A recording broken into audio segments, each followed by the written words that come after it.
생방송 긴급 편성 오늘은 마키아벨리로 여러분들 함께 하고 있습니다. 목요일 오후 1시인데요. 대한민국 최고의 정치평론가와 오늘은 특별히 검찰개혁과 관련된 이제 사법 국회 발의됐습니다. 이거 어떻게 봐야 하는지 또 공수처와 관련된 여러 가지 사안들이 국민 기대감을 굉장히 높이고 있습니다. 귀한 분 초대했는데요.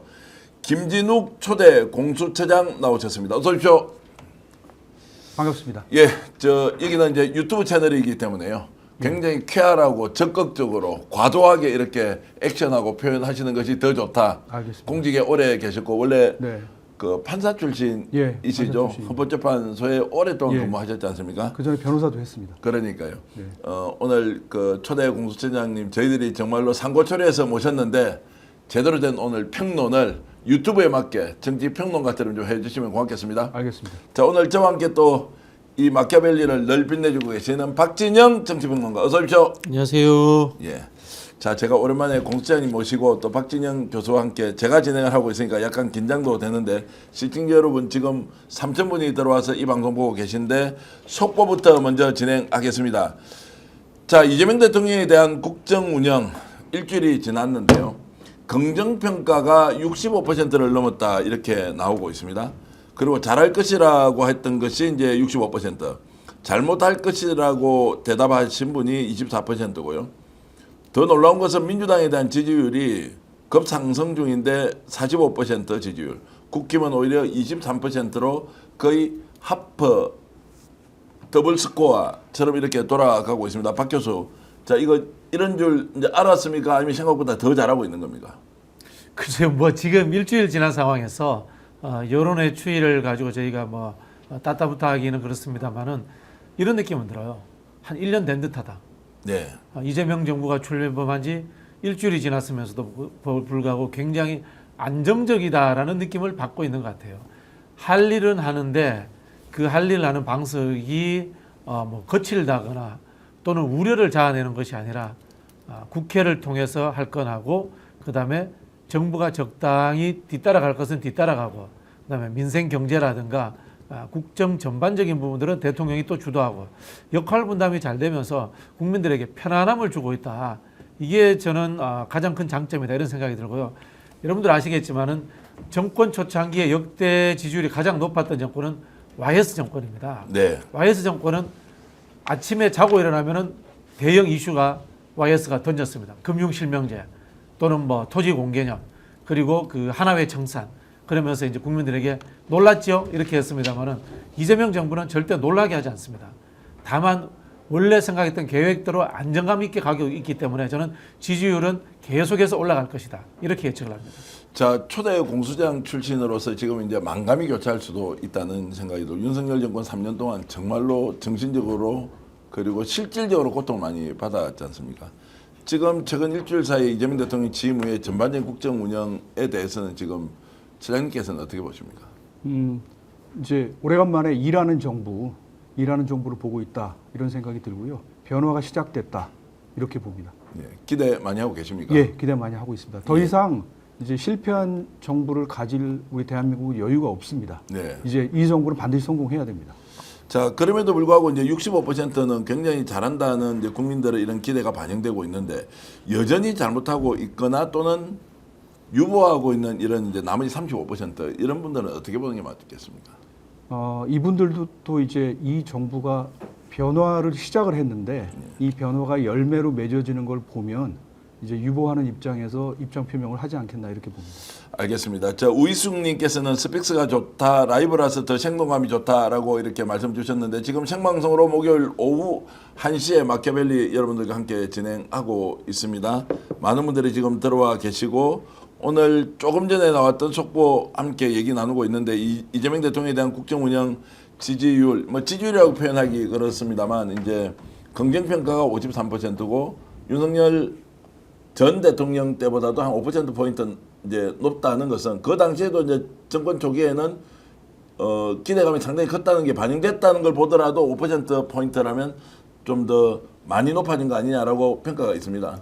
글쎄요, 저는 뭐 속되게 표현하면 그냥 언론이 촐싹대를 뿐이지 네. 일주일 지나서 이 평가라는 것은 큰 의미 없다고 봅니다.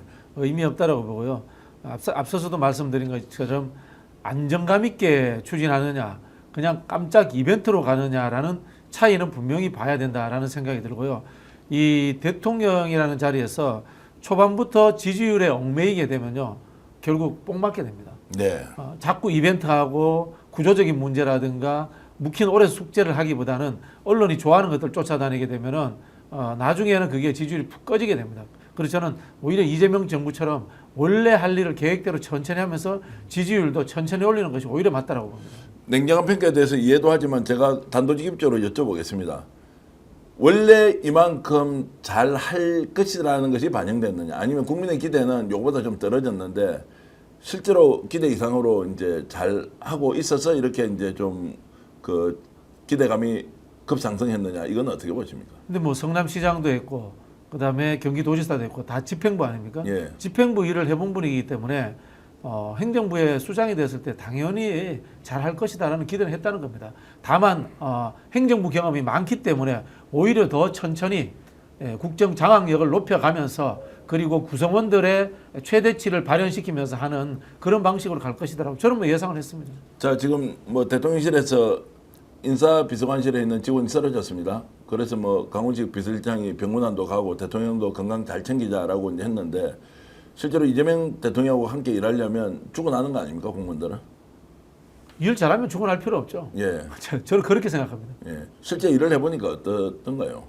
아니 뭐 일이라는 것이 이 선차가 있지 않습니까? 먼저 할 것은 먼저 하고 뒤에 할 것은 뒤에 하고 뭐 그런 재주가 있으면 저는 뭐 과로할 일은 특별히 없다고 생각합니다. 솔직히 네. 말씀드려서. 뭐 결국 업무 효율성이 더 중요하다. 적은 시간에 내에 이제 하나하나 처리를 하면 뭐 될 것이다라고 이제 하는데, 어쨌든 이제 일하는 정부가 되어서 실제로 함께 일하는 공무원들도 상당히 이제 힘들지만 따라갈 수밖에 없을 것이다라고 이제 이렇게 생각할 수 있는데, 공수처장 시절로 이렇게 돌아가면 그때도 인력이 없는 상황에서 엄청나게 일이 왔지 않습니까? 이런 것들을 좀 잘 끌고 가려고 하면 어떻게 해야 되는지 혹시 그 직접 경험하신 내용들이 좀 있습니까? 예, 사실은 공수처랑 특검하고 좀 비슷한 면이 있는데요. 이게 지금 어느 날 갑자기 그 연합군이 구성된 겁니다. 사실 공수처는 검찰 출신만 있었던 게 아니라 경찰 출신이나 행정부 공무원들이 어느 날 갑자기 이제 다 이제 파견 와 있고 이제 수사관으로 선발돼서 왔거든요. 그러면 이제 보안 문제가 생길 수가 있고요. 그 다음에 티격태격해서 이제 갈등이 생길 수가 있습니다. 특검도 반드시 그런 문제가 생긴다고 보입니다. 그래서 리더십이 이제 필요하다고 생각을 합니다. 자, 많은 분들이 지금 댓글 주고 계십니다. 고맙습니다. 자, 마당 깊은 집님, 그리고 보물상자님, 초기 지지율보다 롱런 할 수 있도록 해야 합니다. 이런 말씀 주셨고요. IJK님은 자, 형사소송법 개정이 필수적이다. 빨리 좀 진행해야 한다. 그리고 심의정 교체 서둘러야 한다. 이런 말씀 주셨고요. 그리고 한울님, 솔비치님, 지윤님, 소리별님, 최대빌님, 여러분들이 이렇게 의견 주고 계십니다. 자, 지윤님이 이런 말씀 주셨네요. 가게를 잘 운영하려면 사장이 잘 알아야 한다.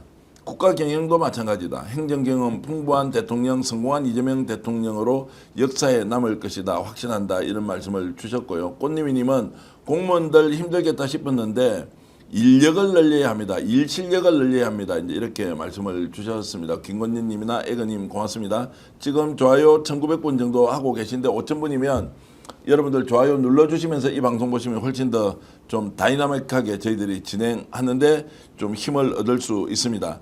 자, 오늘 본격적으로 좀 토론할 주제로 넘어가 보겠습니다. 바로 특검인데요. 이런 문제 제기를 좀 해보려고 합니다. 지금 현재 이제 특검을 일사천리로 진행하고 또 36개 항목에 대해서 수사한다는 것에 대해서 우선적으로 공수처장님 출신으로서 종합평가부터 좀 해주시죠. 예, 이 특검이 수사 대상이 방대합니다.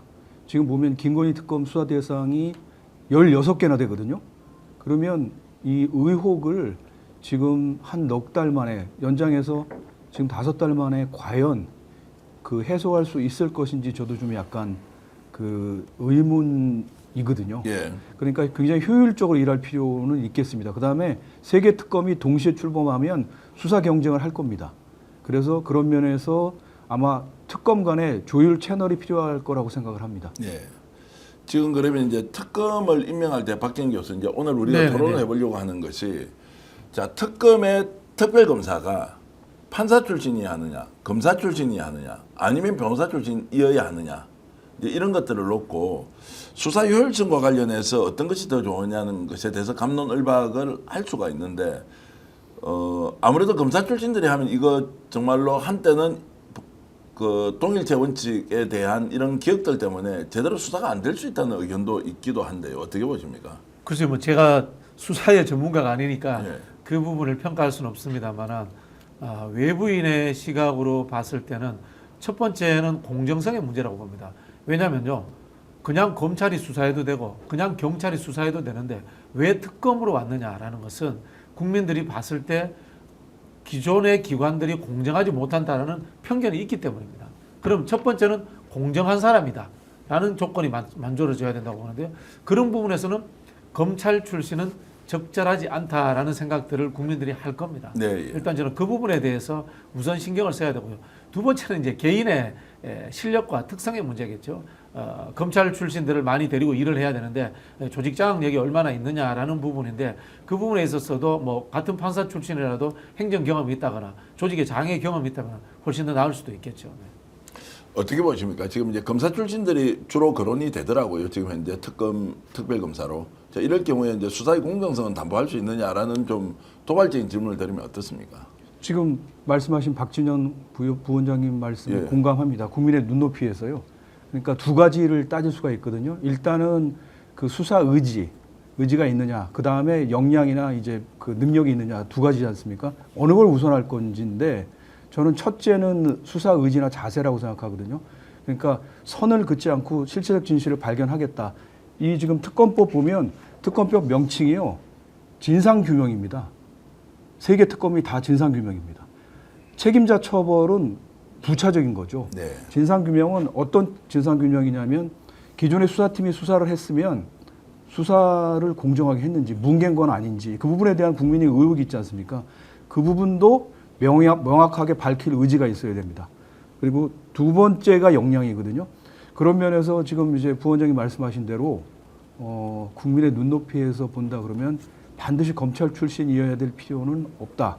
일장일단이 있다고 생각합니다. 지금 현재 분위기는 어떻습니까? 지금 뭐 여러 사람들이 거론되고 민주당과 조국혁신당이 이제 추천을 하면 대통령이 임명하게 돼 있는데 검사 출신들이 좀 더 많이 거론되는 것 같던데요. 예. 그러니까 예를 들어서 당에서 특검 후보로 세 사람을 추천하는데요. 예. 세 사람 다 예를 들어서 검찰 출신이다. 이거는 저는 국민의 눈높이에 맞지 않는다고 생각합니다. 예. 예.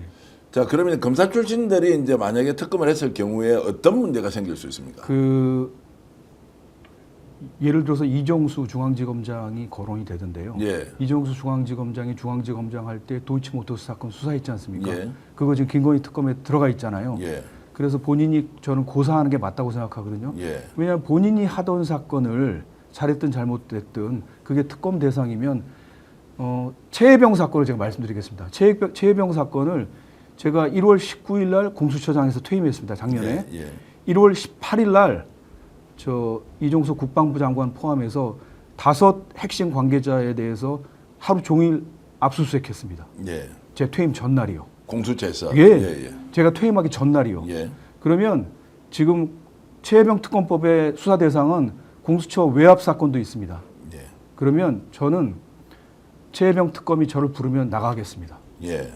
아니 당신이 외압한 거 아니냐? 저도. 그러면 의혹이 있으면 저도 나가야 된다고 생각합니다. 그 당시 외압을 받았습니까? 아니 제가 외압의 주체가 될 수가 있는 거죠. 예, 예. 제가 외압을 받았을 수도 있고 예. 외압의 주체가 될 수 있는 거죠. 외압은 수사기관 내부에서도 올 수 있거든요. 예. 그래서 그러면 저 참고인으로 저도 특검에서 부르면 가야죠. 그러니까 이렇게 진상 규명을 철저히 해야 된다고 저는 생각하거든요. 그런 면에서 지금 현재 수사팀하고 얽히고 설킨 경우에 특검이 예. 과연 공정성을 담보할 수 있겠느냐.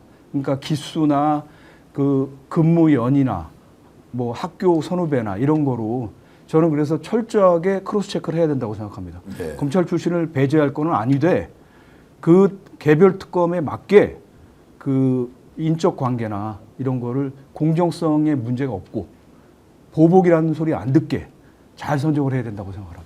저도 보태고 싶은 이야기가요. 윤석열 검사 같은 사람이 특검이 되면 안 됩니다.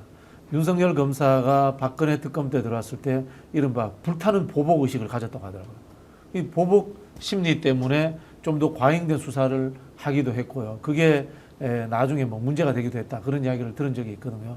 즉 윤석열 정부로부터 탄압을 받아가지고 그 보복에 대한 어떤 마음을 강하게 갖고 있는 네. 분이 하는 것도 조금은 적절치 않지 않나 뭐 그런 생각이 듭니다. 자, 조금 전에 말씀하셨던 것 중에 2024년 1월 19일 날 공수처장에 사퇴를 했다는 말씀이죠. 퇴임했습니다. 3년 퇴임을 임기 했죠. 맞추고. 3년 임기 예. 맞추고 네, 했는데 네. 그 전날이 18일인데 예. 그 당시에 이제 예. 최상병 외압과 관련돼서 예. 자 이종섭을 비롯한 여러 사람에 대한 압수수색을 압수수색을 했습니다. 공수처가 했던 것이죠. 예, 예. 그러면 공수처가 했다면 그 시점에 외압이 있었다는 이야기가 많았지 않습니까? 하지 마라, 예. 하지 마라고 예, 했는데 예. 정적적으로 했단 말이죠. 예, 예, 예. 그때 외압이 실제적으로 있었습니까? 그거는 수사로 밝혀져야 될 문제고요. 제가 외압이 있었는지 없었는지를. 근데 어쨌든 제가 그 말씀하시는 게 적절하지 않다는 겁니까? 아니면 예, 전혀 그 사실을 적절하지 않다는 겁니다. 그 왜 이제 이게 중요하냐면 예. 자 전임 공수처장이 저희들 방송에 나와서 이제 이 문제와 관련해서 지금 현재 검찰 중심으로 특검이 이루어졌을 경우에는 수사 당사자들이 지금 특검의 멤버로 들어오는 순간 이거는 엉망진창이 될 수 있다는 위험을 지금 지적하고 있는데 네. 그 사례로 공수처에서 최초로 조사했던 그 이제 최상병 사건 관련된 압수수색이 저 외압에 대해서는 아무런 지금 진상이 규명되지 않았습니다. 외압이 있었을 것이라고 하는 것이고 그 외압의 뭐 쉽게 얘기하면 외압을 했던 당사자는 다른 곳이 아니죠. 공수처에 외압할 수 있는 게 검찰이 외압하거나 경찰이 할 수가 없지 않습니까? 그럼 결국 그 당시에 용산 대통령실의 윤석열, 김건희 쪽에서 외압을 행사했을 것이라고 다 이제 추론을 했는데 그 부분에 대해서 이제 일정하게 그럴 가능성이 있었다라고 하는 걸로 제가 이제 느껴지긴 합니다. 그럼 제가 한 가지만 말씀드리겠습니다. 예. 작년에 윤석열 대통령이 여러 번 기자회견을 하지 않았습니까? 기자회견에서 제가 그 들으면서 저거는 문제 있다.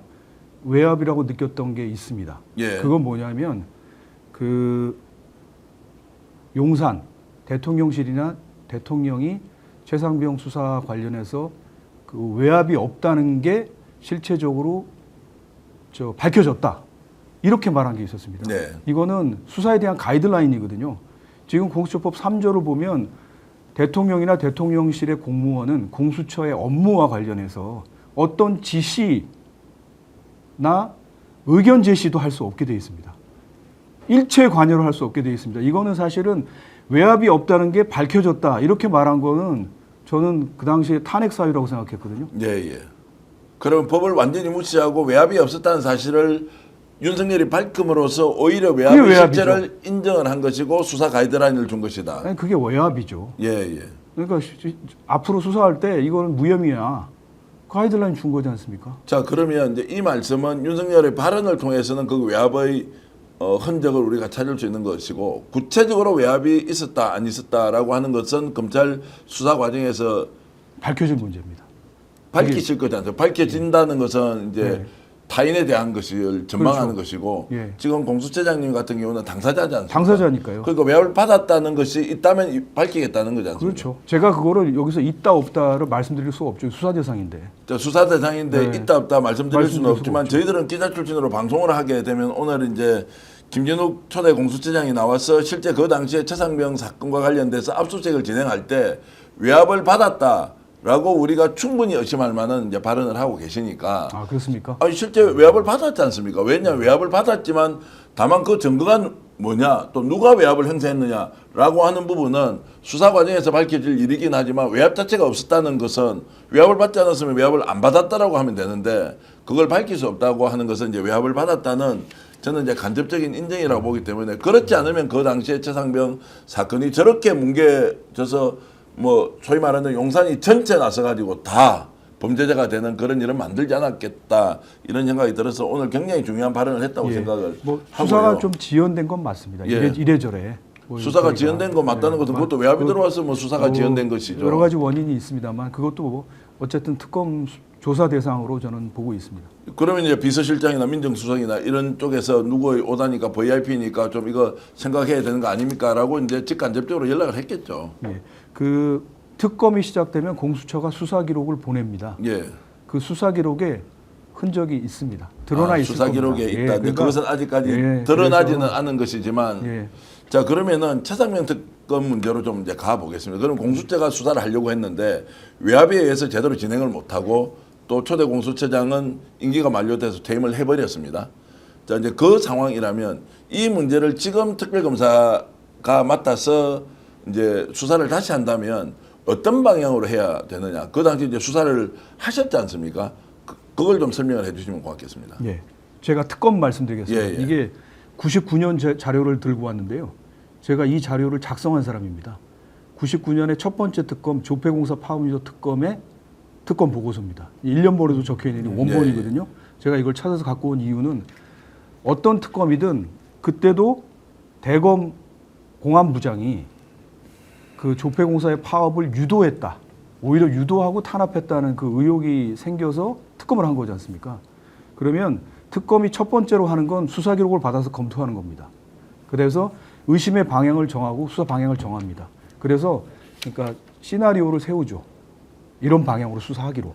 그래서 시나리오를 세웠다가 시나리오가 틀리면 또 수정을 하고 그렇게 하면서 실체적 진실을 발견해 나가는 거거든요. 이번에도 특검이 아마 똑같이 갈 겁니다. 일단 특검이 구성되면 첫 번째로 수사 기록 검토를 합니다. 네. 예. 그래서 그 방향으로 갈 거라고 생각하고요. 저는 특검이 어느 분이 되든 국민적 의혹 사건이 있으니까 그 잘 밝히실 거로 유능한 분이 선임돼서 그렇게 생각을 합니다. 그러면 이제 초대 공수처장으로서 특검에서 이제 뭐 부르기도 하겠지만 그러면 뭐 예, 당연히 부르면. 나가서 이제 예, 당연히 실제 나가서. 진실이 무엇인지 밝히겠다라는 것이고 그리고 기자들 질문도 받겠습니다. 기자 질문도 받으시겠다는 아니, 만약 포토라인이 있으면 뭐 필요하면 포토라인도 쓰고 이런 질문 받겠습니다. 드리고 싶어요. 뭐 최혜병 특검이나 김건희 특검이 고도의 수사 기법이라든가 뭐 검찰들이 이야기하는 특수부들이 이야기하는 자신들만의 특별한 어떤 실력을 갖춰야만이 파낼 수 있는 건지 아니면 우리가 생각하는 보편적 수사로서도 이게 공정하게만 객관적으로만 진행된다면 얼마든지 진실 규명이 가능한 것인지 이런 영역에서 오래 일하신 분으로서 한번 판단을 듣고 싶어요. 저는 후자라고 생각합니다. 후자다. 네. 예, 왜냐하면 그 특수수사에서 어려운 건 예를 들어서 자금 추적이라든지 이런 아주 기술적인 전문적인 분야가 있습니다. 그런데 그렇지 않고 수사 경험을 어느 정도 쌓고 그 다음에 어느 정도 공정성에 대한 의식이 있으면 차근차근 수사하면 됩니다. 네. 저는 그렇게 보고 있고요. 그래서 수사 의지가 무엇보다 중요하다는 거고요. 특검이 수사 의지가 없다. 그러면 밑에서 바로 압니다. 네. 그리고 또 한 가지는 지금 수사 대상이 16가지잖아요. 그러면 이렇게 갈 수도 있습니다. 지금 특검이 세 개 특검이 서로 경쟁을 하니까 수사 의지는 문제가 안 될 거다. 이렇게 보는 분도 있더라고요. 저는 그거는 아니고요. 디테일로 가봅시다. 디테일로 가보면 수사 대상이 16가지잖아요. 그럼 특검 입장에서는 거기서 몇 가지만 성과 내면 됩니다. 나머지는요, 선을 그어서 우리가 선택과 집중을 해야 되지 않아? 특검팀 내부에서요, 우리가 선택과 집중을 하자. 다 할 수는 없다. 이거는 하지 말자. 예를 들어서 요거에 집중하자. 이렇게 할 수가 있거든요. 이 부분에 대해서 사실은 어떤 이제 의혹이 없어야 되지 않습니까? 저는 그런 점에서 특검이 중요하다고 생각해요. 특검이 나오면 나오는 대로 우리는 수사한다. 그리고 이게 증거에 따라서 무혐의하든 기소하든 우리는 그대로 한다. 뭐 선거놓고 하는 건 없다. 이렇게 가야 된다고 생각합니다. 그러니까 예단과 평등을 가지고 예. 가이드라인을 만들어 나가는 과정의 특검은 절대 안 된다. 안 된다. 그럼 밑에서 압니다. 밑에서 알고 있다. 특검이 그런 생각을 갖고 있으면 특검보나 부장검사나 알게 되겠습니다. 자, 지금까지는 이제 특검이 특수한 목적으로 시작을 하는 것이니 방향을 정해놓고 줄을 껐다면 이번에 절대 그렇게 절대 가서는 그러면 안 됩니다. 절대 그래서는 안 네. 된다라는 것은 국민들이 다짐을 받아야 하고 이 방송을 보시는 기자분들이 실제로 특검이 정해지면 그 사람한테 물어야 한다 이렇게 생각이 쉽게 이야기하면 박영수, 윤석열처럼 하면 안 된다. 예. 이런 뜻으로 해석이 됩니다. 저는. 근데 지금 현재 그럴 위험이 있습니까? 예를 들어 김건희 그다음에 지금 내란 특검 관련해서 그래서 예. 제가 볼 때는 지금 현재 수사팀과 어떻게든 관련이 있으면 근무연이나요, 인간적인 관계나 이게 인간적으로 좀 그런 점이 있지 않습니까? 불러서 예. 조사를 해야 되고 그다음에 지금 그 기존 수사팀의 수사 결과를 예를 들어서 뒤집어야 되는 거면 부담은 있지 않습니까? 그 부담은 또 수사팀에 가잖아요.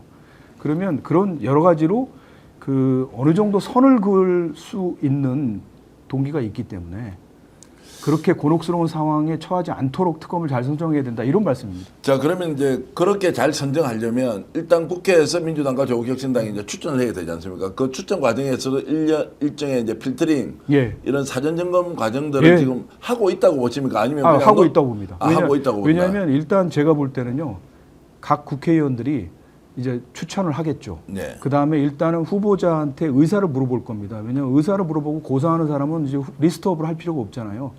그래서 리스트를 갖고 크로스 체크를 할 겁니다. 왜냐하면 추천한 사람이 있고 거기에 대해서 약간 그 사람은 문제가 있는데 이러이러한 이유로 그게 크로스 체크입니다. 네. 그래서 그걸 검증을 해보고 그래서 그러면 안 되겠다 할 수도 있고 그래도 이러이러한 면이 있어서 이 사람이 적임자다 이렇게 갈 수가 있거든요.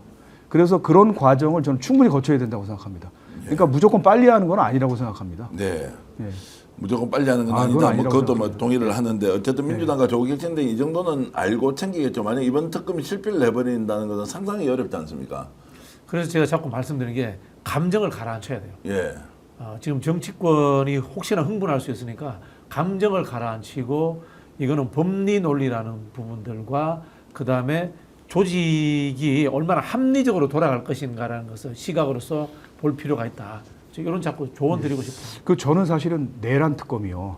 내란 특검이 지금 규모가 제일 크지 않습니까? 상당히 수사가 됐고 재판도 받고 있는데 내란 특검 같은 경우에는 현역 국회의원이 수사 대상이고 전직 총리나 국무총리나 수사 대상이기 때문에 예. 정치 보복이란 말이 나올 가능성이 매우 높거든요. 예. 지금 벌써 정치 보복이란 말이 나옵니다. 네. 그러면 특검이 중심을 잡고 특검 자체가 굉장히 중립적이다, 공정하다 이런 모양과 인상을 줘야 됩니다. 그 다음에 지금 실체적 진실 발견이 첫 번째지만 두 번째는 적법 절차, 피의자의 방어권 보장이지 않습니까?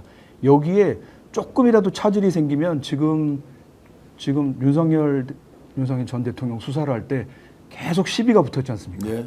구속 취소도 되고 그게 재현될 수가 있습니다. 그래서 저는 굉장히 그 보복이라든지 절차적인 문제에 특검이 굉장히 신경을 써야 되고 특검 자체가 공정한 사람이 되어야 된다고 생각합니다. 네, 감정을 가라앉혀야 된다는 말에 전적으로 동의를 하고 우리가 이제 국민적인 열망을 반영하는 것은 중요하지만 어쨌든 수사 과정에서 절대로 선을 넘지 않아야 한다는 이 말씀은 뭐 충분히 제가 이해를 하겠고요.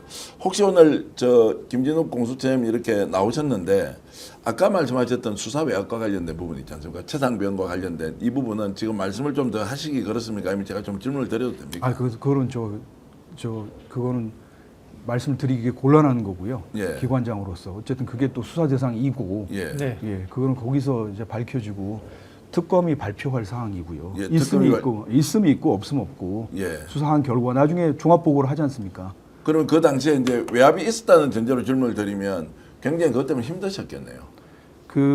저는 사실은 문재인 대통령한테 초대 공수장 임명장을 받았지 않습니까? 1년 2개월 뒤에 대선이 있었지 않습니까? 그때 후보자가 윤석열과 이재명 대통령이 예. 있었는데 이재명 대통령은 공수처를 강화하겠다. 윤석열 대통령은 공수처가 특권을 가지고 있다. 이첩 요청을 한다든지 이거를 개정을 하고 안 되면 폐지하겠다는 그래서 공수처 구성원들은 뭐라고 받아들였냐면 폐지로 받아들였습니다. 네. 얼마나 일하기 힘들었겠습니까? 3월 10일 날. 네.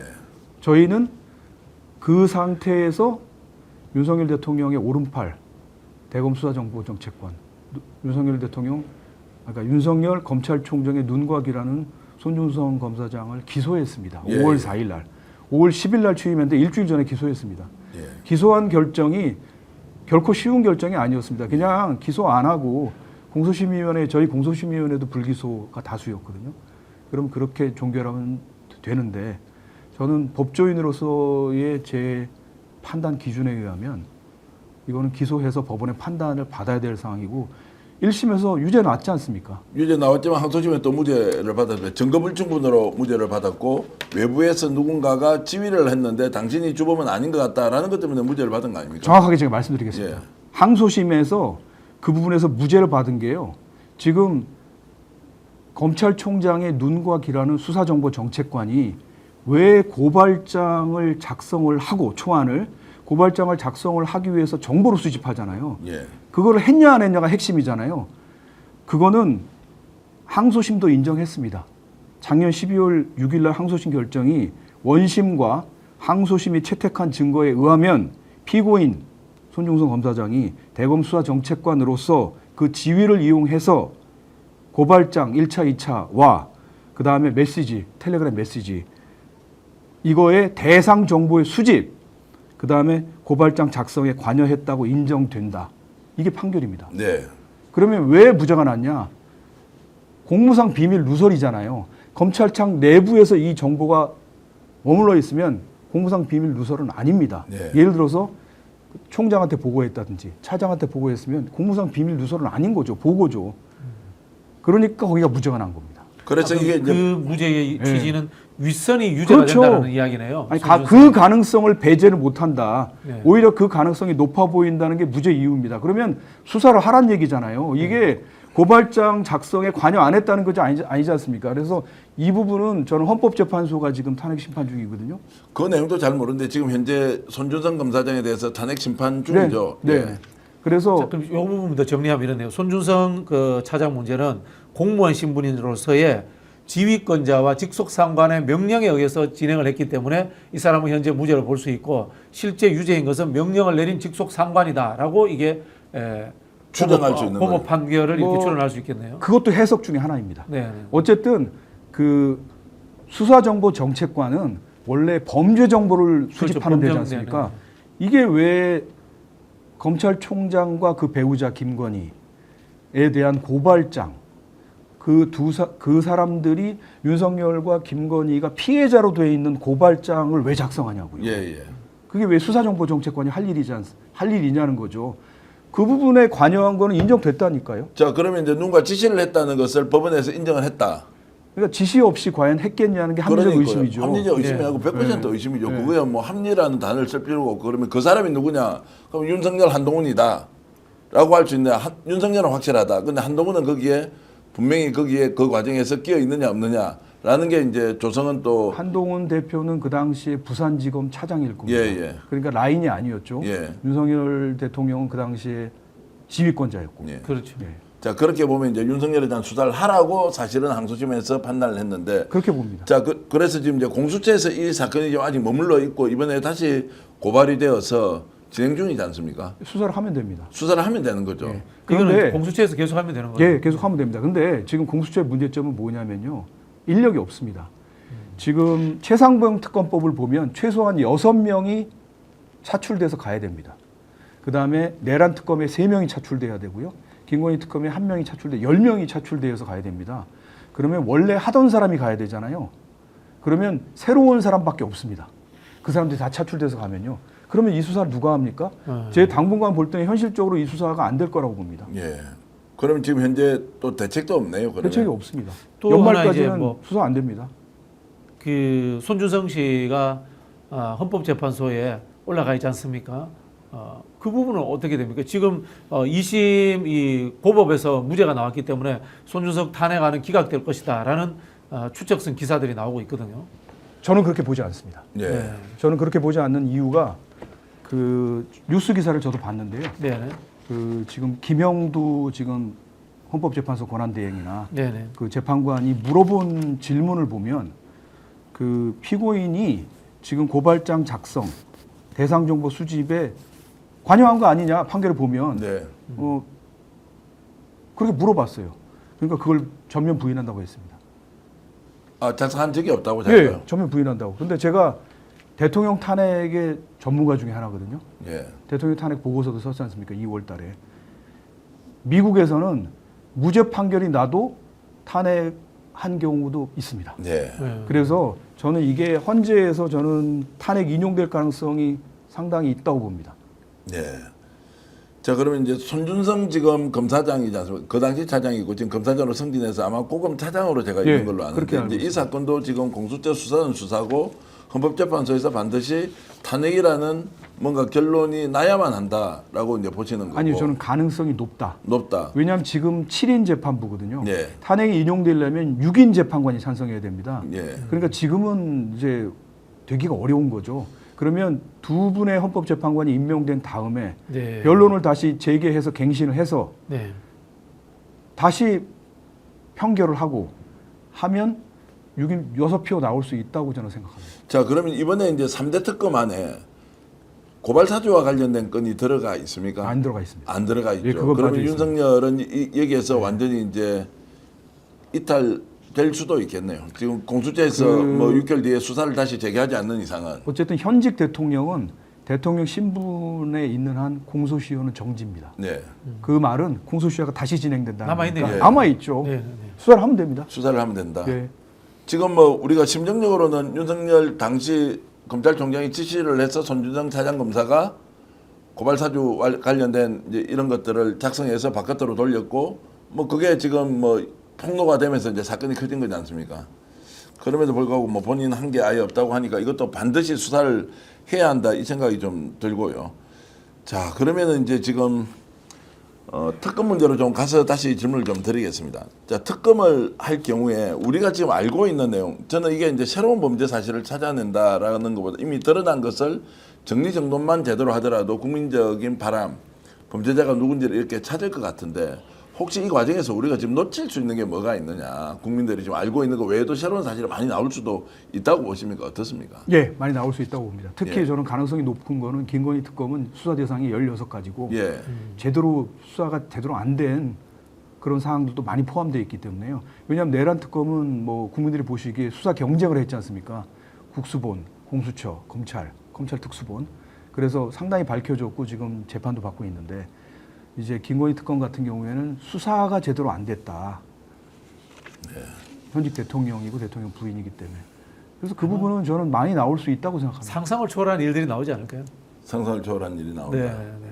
실제로 이제 뭐 풍문에 들리는 이야기들입니다만 온갖 국정에 다 개입을 했다는 이야기 아니겠습니까? 인사 문제일 수도 있고요. 그 다음에 아주 작은 그 뭐라고 합니까?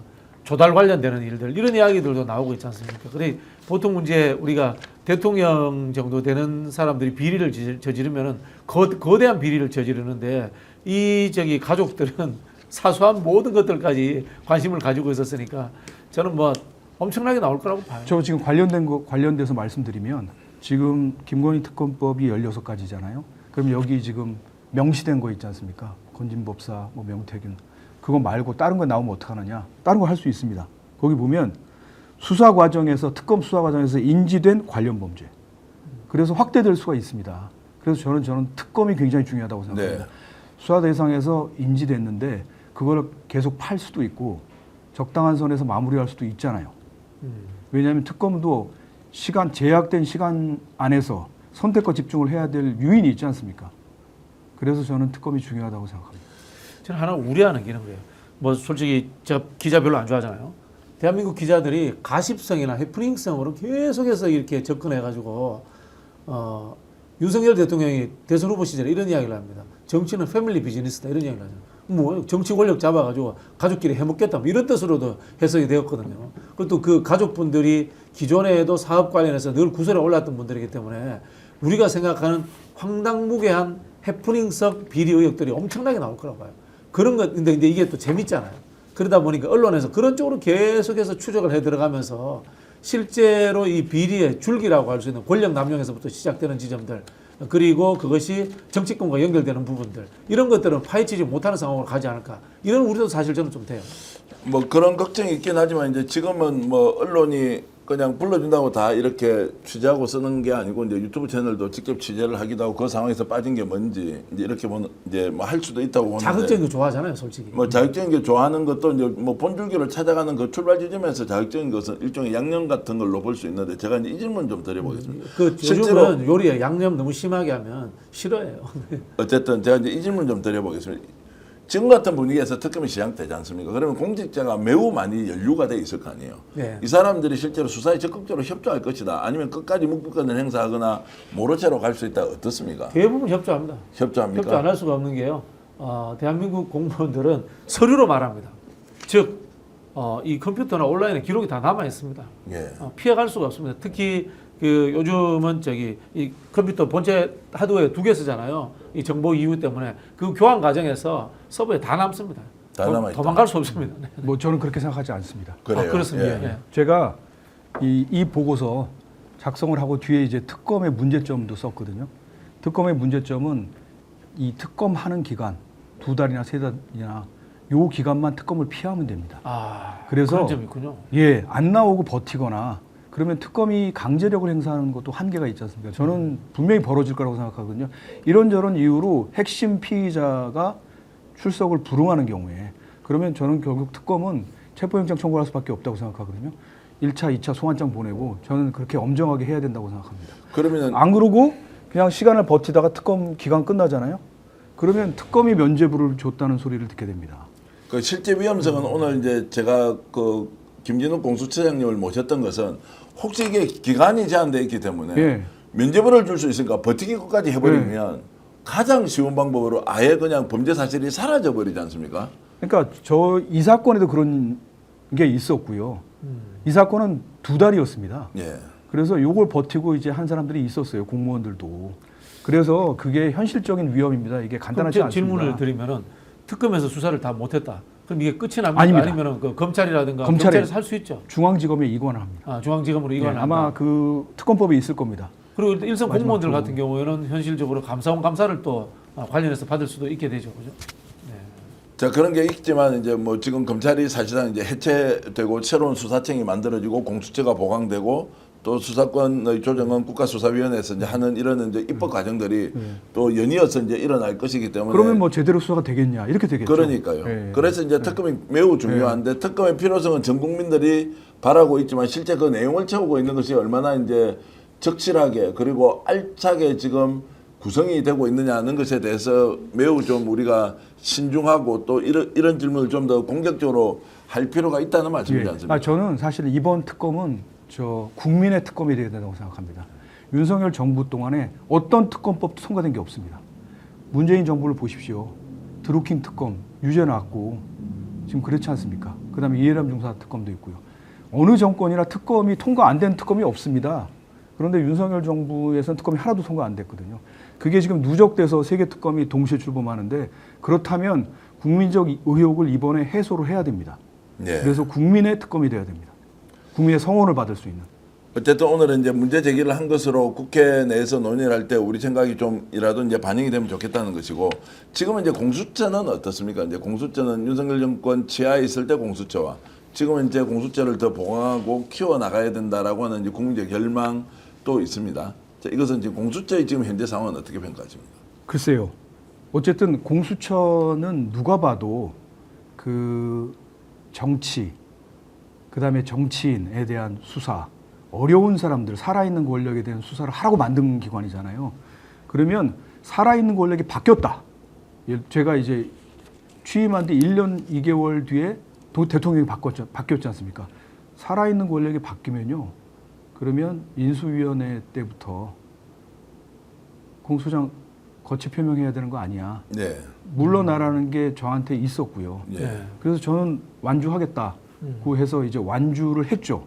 근데 권력이 바뀌고 그 다음에 그러면 어떤 문제가 생기냐면요. 밖에서는 물러나라고 하고 안에서는 공수처장님이 좀 물러났으면 좋겠다. 왜? 아, 내부의 구성원들이요. 그럼요. 네. 왜? 그 전체는 아니어도 왜? 문재인 정부가 임명한 공수처장이 자리에 있으면 정부가 지원을 안 할 거 아니에요. 계속 못 살게 굴 거 아닙니까? 그러니까 당신이 나가면 그리고 윤석열 대통령이 임명하는 공수처장이 오면 뭐 인력이나 예산이나 다 지원을 해주고 우리가 일할 수 있는 여건이 조성되지 않겠냐. 그래서 좀 나가달라는 연판장. 저는 그래서 외부의 압력과 내부의 압력이 연결됐다. 내 외부에서 흔들었다고 보는 시각도 있는데 뭐 그건 아니라고 생각을 합니다. 네. 근데 저는 어쨌든 임기를 완주해야 된다고 생각했고요. 만약에 제가 임기를 완주 안 하고 만약에 중도에 사퇴를 했다. 그러면 고발사주 사건 공소유지 안 됩니다. 네. 유죄 안 났습니다. 네. 단언컨대. 예, 예. 고발사주 사건 처음에 수사하고 기소할 때 검사 한 명도 안 남았습니다. 유죄 날 때. 왜 그런 줄 아십니까? 살아있는 권력을 상대로 해서 수사하는 것도 어렵고요. 공소 유지하는 건 더욱 어렵습니다. 1년 6개월 걸리잖아요. 1심 봤는데. 1년 7개월 걸렸거든요. 또 공소 유지는 검찰에서 또 해야 되니까. 아니요. 우리가 합니다. 하는데도 그렇습니까? 그러니까 검사들이 많이 이직을 했죠. 그만두고. 예. 이게 빛도 안 나는 일이 처음에 수사할 때는 빛이 나지만 저는 특검이 어려운 건 특검보는 돌아갑니다. 특검하고 특별수사관들 변호사 출신들하고 공소유지합니다. 예. 그러면요. 처음에 특검이 요란하게 시작해서 기소를 하잖아요.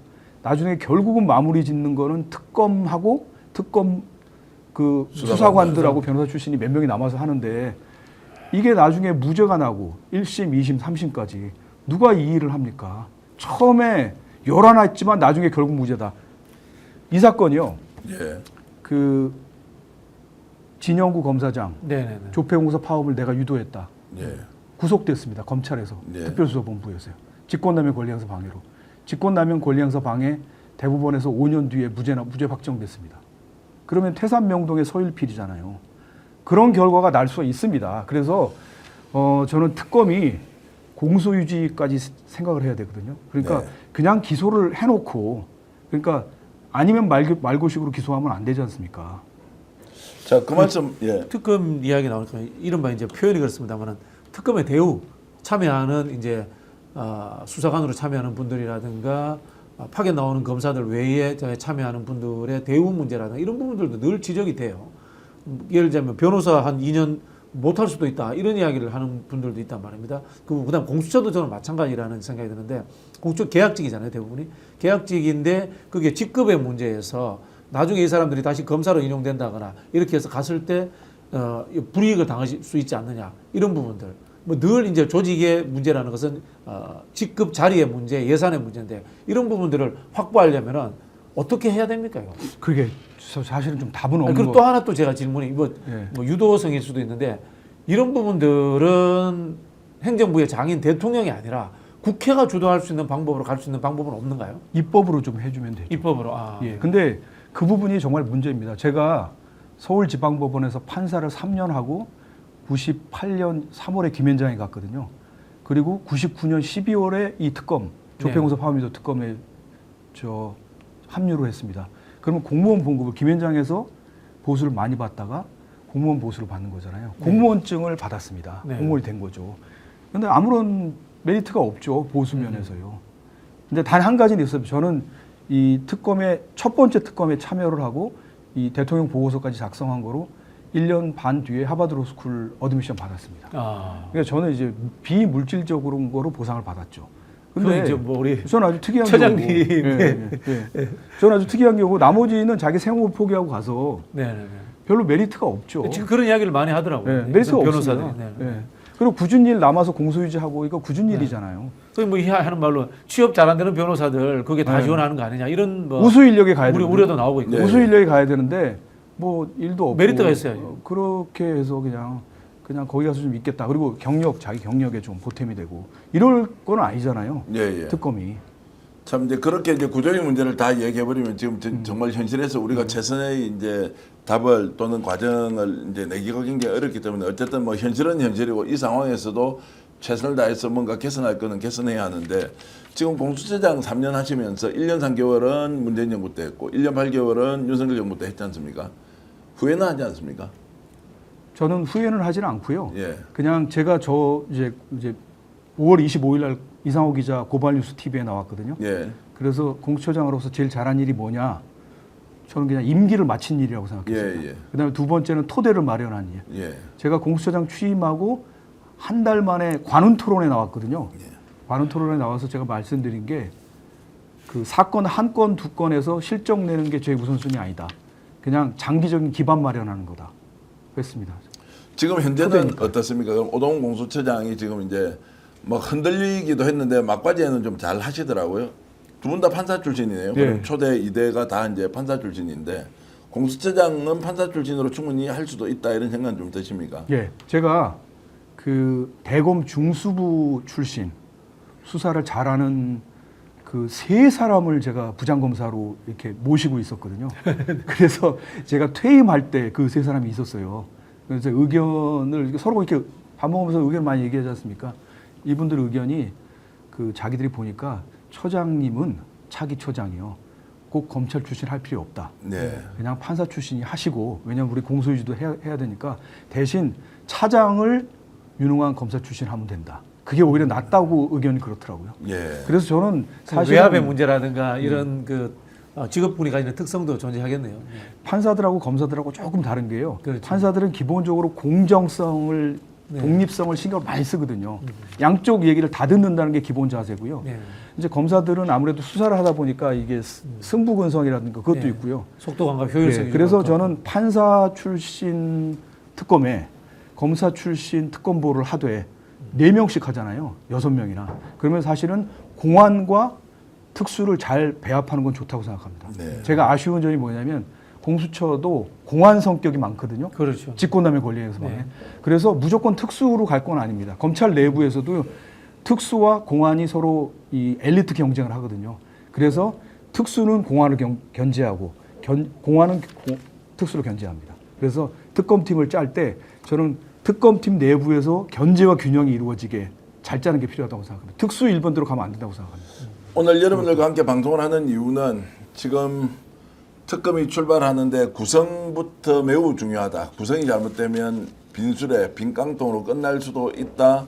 또 실제 기소는 요란하게 해놓고 최종적으로 문제받을 가능성도 있다고 하면 정말로 왜 이 특검이 만들어졌는지 이상 낮은 가격으로 만나기 명확하게 하고 있는 분이 좀 주도하고 나서야 한다. 그리고 의지를 국회가 반드시 확인하고 대통령이 임명할 때도 이 부분은 재확인의 필요가 있다는 문제 제기이니 방송 보시는 분들은 특검이 제대로 갈 수 있도록 이렇게 해 주시고 여러분들도 특검의 성공을 기원하면서 이 방송 봐주시면 고맙겠습니다. 마지막 순간까지 많은 분들이 우리 방송 봐주셔서 진심으로 감사의 말씀드리고요. 비타민님, 권님, 한울님, 이지연님, 나르샤님, 축전갈매기님, 그리고 손유정님, 오항정심원님 모두 고맙습니다. 라디오님 고맙습니다. 좀 전에 약간 방송사고처럼 이렇게 잡음이 들렸는데 죄송하다는 말씀을 좀 드리고 양해를 구하겠습니다. 마지막 순간까지 좋아요도 많이 눌러주셨는데 진심으로 감사의 말씀드립니다. 자, 제가 이제 광고 방송 좀 하겠습니다. 전립선에 문제가 많은 분들이 소팔메토, 옥타코사놀 드시고 좋았다는 거 많은데요.